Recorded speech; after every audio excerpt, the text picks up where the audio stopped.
On March 10th, 1928, Christine Collins discovered every parent's worst fear.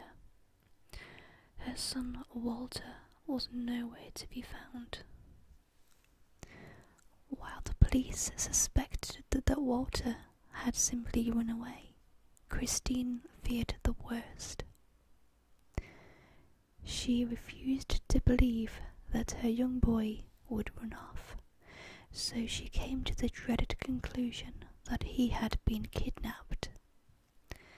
Now, with the suspicion that Walter had been taken, the police began to scan the Collins Street and the neighborhood of Lincoln Heights in Los Angeles. Local thugs were targeted, questioned, and interrogated on the whereabouts of Walter, but the search turned up nothing. It was not until witnesses were sought out that a neighbor, Mrs. A. Baker, claimed that she saw Walter in an automobile begging to be released in the company of two people.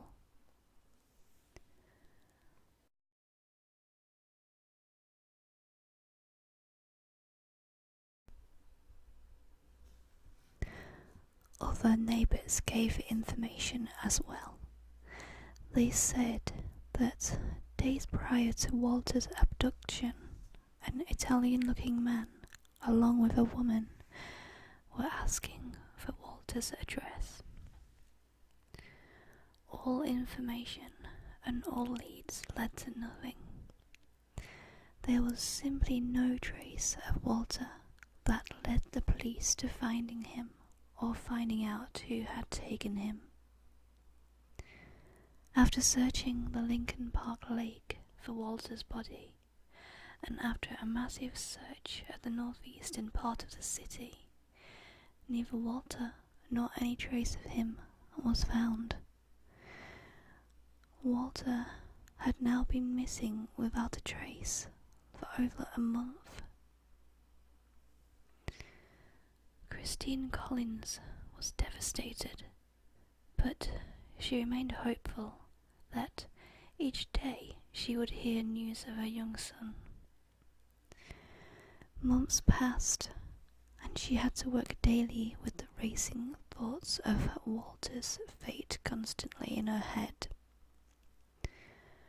Losing sleep and having little motivation to continue her normal life, she did not surrender to the thought that Walter was gone forever.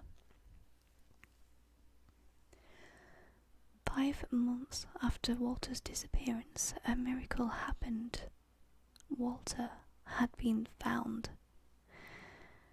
It was now August, and Christine received the confirming news that Walter was alive in Illinois.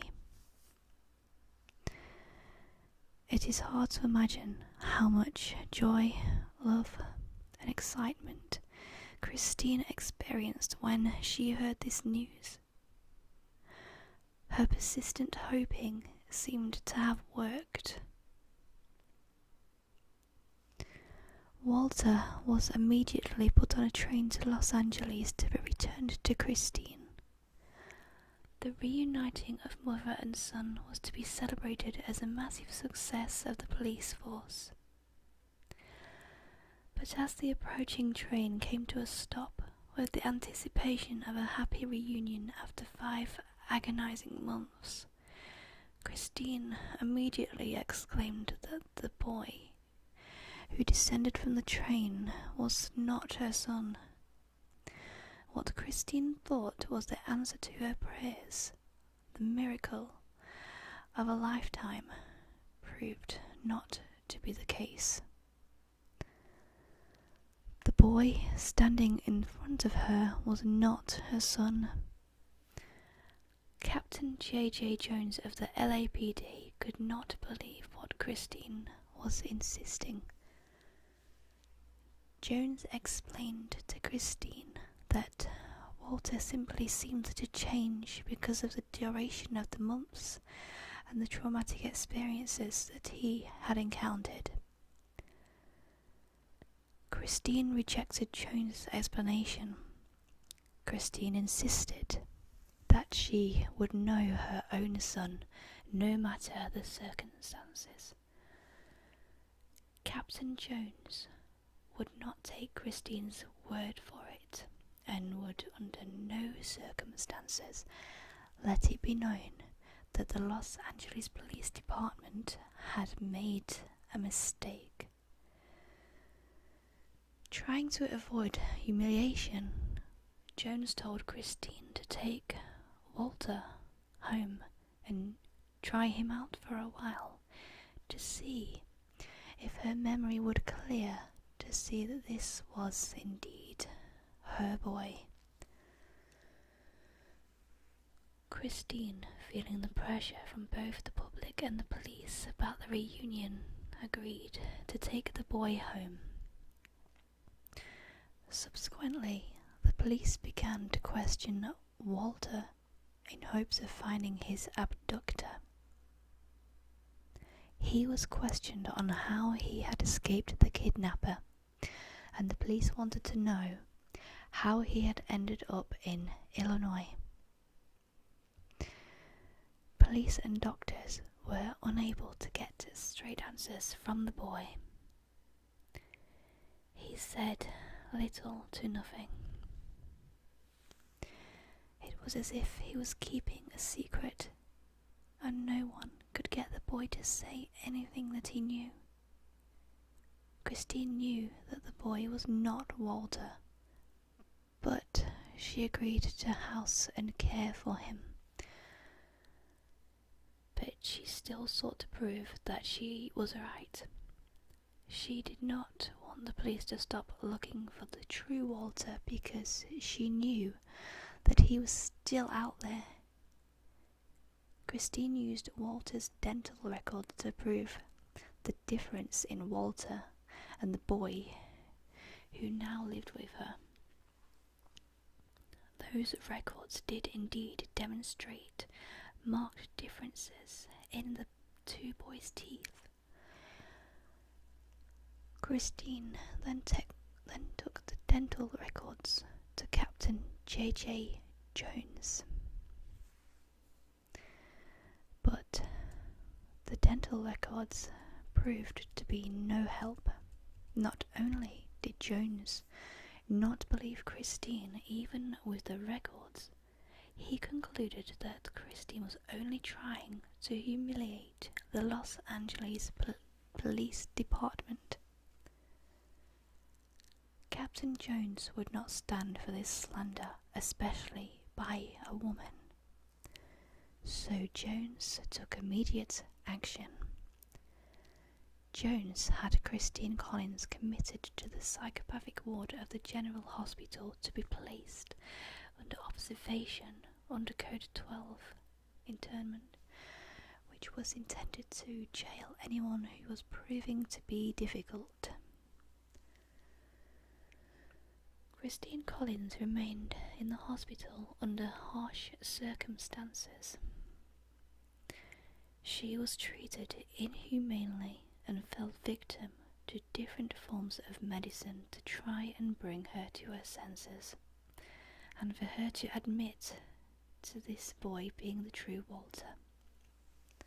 10 days passed, and then the good news came that released Christine. The believed Walter had confessed to not being the real Walter. The boy was really Arthur Hutchins Jr. His true name was discovered even after he provided another fake name of Billy Fields. When questioned as to why Arthur would pose as Walter, Arthur admitted that when he saw a picture of Walter and saw their resemblance, he saw an opportunity. He knew that if he pretended to be Walter, he would have a one-way ticket to Los Angeles and an increased chance of making it in the movies.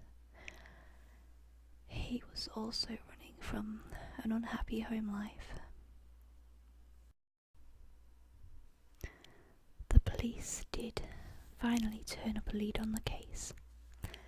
They believed that Walter was one of the victims of Gordon Stewart Northcott, a murderer who was responsible for killings in the infamous Wineville chicken coop murders near Los Angeles. The police found bits of body parts and clothing that matched Walter's inside Northcott's chicken coop, leading them to believe he was one of Northcott's victims. Northcott was convicted of the murder of 3 boys and ultimately received the death sentence. However, he never admitted to the murder of Walter Collins, and Walter's body was never found. Despite the physical evidence, Collins refused to accept that Northcott had murdered her son. Her resolve was only strengthened when one of the other boys Northcott was accused of killing turned up alive 5 years later, claiming to have escaped his chicken coop. Clinging onto this bit of hope, Christine Collins spent the rest of her life searching for Walter until her death in Los Angeles at the age of 75.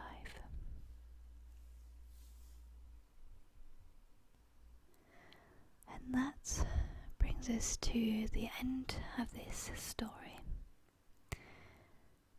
Good night.